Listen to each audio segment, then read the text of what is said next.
Hi guys, அனைவருக்கும் அற்புதமான வணக்கங்கள். நான் உங்கள் பிரபா.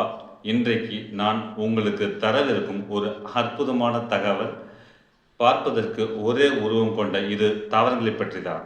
இது பார்ப்பதற்கு ஒரே உருவம் கொண்டு இருந்தாலும் இதனுடைய தரம் வேறு, தன்மை வேறு.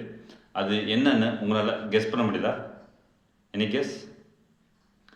எஸ், ஒன்று பயிர் கிராப், மற்றொன்று இதற்கு இடையில் வளரக்கூடிய களைகள் வீடு. பயிர்கள் வளர்வதற்கு சரியான சூழ்நிலைகள், மண்வளம், நீர் போன்றவை தேவைப்படுகிறது. ஆனால் மற்றொன்றான களைகள் வளர்வதற்கு எந்தவித சூழ்நிலைகள் இல்லாமல் இயல்பாக வளரக்கூடியது. இப்படிப்பட்ட களைகள் எந்தவித பலனும் அளிப்பதில்லை. ஆனால் மிகுந்த சிரமங்களுக்கு இடையில் வளரக்கூடிய பயிர்களுடைய பலன்கள் மிக அளப்பரியது. இப்படிப்பட்ட இரு தாவரங்களை நம்முள் இருக்கக்கூடிய இரு உணர்வுகளோடு ஒப்பிட முடியும். ஒன்று நம்முடைய நேர்மறை சிந்தனைகள், மற்றொன்று எதிர்மறை சிந்தனைகள். நேர்மறை சிந்தனைகளை வளர்ப்பதற்கு நம்முடைய ஆற்றலை மிகுதியாக செலவிட வேண்டியிருக்கும். ஆனால் எதிர்மறை சிந்தனைகள் எந்தவித சிரமமும் இல்லாமல் இயல்பாக மிகுதியாக இருக்கக்கூடியது.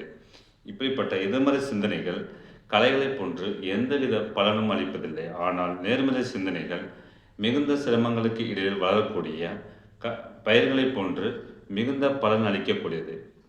நேர்மறை சிந்தனைகள் வளர்க்கப்பட வேண்டியது, எதிர்மறை சிந்தனைகள் களையப்பட வேண்டியது என்று கூறி இறுதியாக கஷ்டப்படாமல் எந்த ஒரு விஷயமும் நமக்கு கிடைக்காது, கஷ்டப்படாமல் கிடைக்கிற எந்த ஒரு விஷயமும் நம்முடைய வாழ்க்கையில் நிலைக்காதுன்னு கூறி வாய்ப்புக்கு நன்றி பாராட்டி விடைபெறுகிறேன். நன்றி.